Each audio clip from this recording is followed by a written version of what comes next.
મિત્રો, અત્યારે હું પોરબંદર જઈ રહ્યો છું અને ગઈકાલે રાત્રે રાજકોટ રોકાયો હતો અને રાજકોટમાં સતત મીડિયાના મિત્રો પૂરેપૂરી તાકાતથી શક્તિથી રાજકોટના હિતમાં જે રોડ રસ્તા ખાડાના ગંભીર પ્રશ્નો છે, રાજકોટ જેતપુર હાઈવેનો જે પ્રશ્ન છે એને મુદ્દે બહુ તાકાતથી ઉપાડી રહ્યા છે. એટલે કેટલાક મિત્રોનો આગ્રહ હતો કે 8 તારીખે આ મુદ્દે કાર્યક્રમ છે, તમે પણ આવો.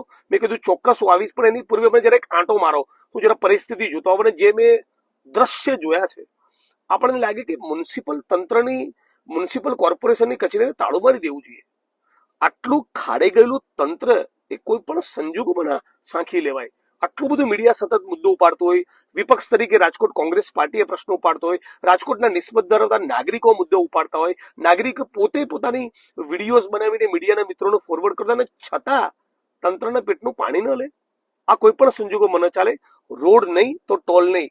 રાજકોટ જેતપુર હાઈવેની મામલે જે પ્રમાણે તમે રાજકોટની જનતાને રંજાડી છે, આ એક પ્રકારનું એમનું ઇન્સલ્ટ છે. જો તમે રાજકોટના નાગરિકોની વેલ્યુ કરતા હો, તમને લાગતું હોય કે બધા ટેક્સ પેયરનું આપણે સન્માન કરવું જોઈએ, તો તાબડતોબ ભારતીય જનતા પાર્ટીની સરકાર અને રાજકોટ તંત્રે આમાં સફાળા જાગીને યોગ્ય કાર્યવાહી કરવી જોઈએ. જો નહીં કરે તો 8 તારીખે હું રાજકોટ આવી રહ્યો છું અને આંદોલન આવનારા દિવસોમાં એના પછી પણ ઉગ્ર બની શકે છે. 8 તારીખે રોડ નહીં તો ટોલ નહીં, આ સૂત્ર સાથે કલેક્ટર કચેરીનો ઘેરાવ કરવાનો છે. આ તમામ રાજકોટ વાસીઓને અપીલ કરું છું કે અગ્નિકાંડના પીડિતો માટે આપણે બધા જ જ્ઞાતિ, ધર્મ, રાજકીય પક્ષો બધું મૂકીને એક નાગરિક તરીકે, એક રાજકોટ વાસી તરીકે લડ્યા અને અમે લોકો પણ એમાં જોડાયા હતા.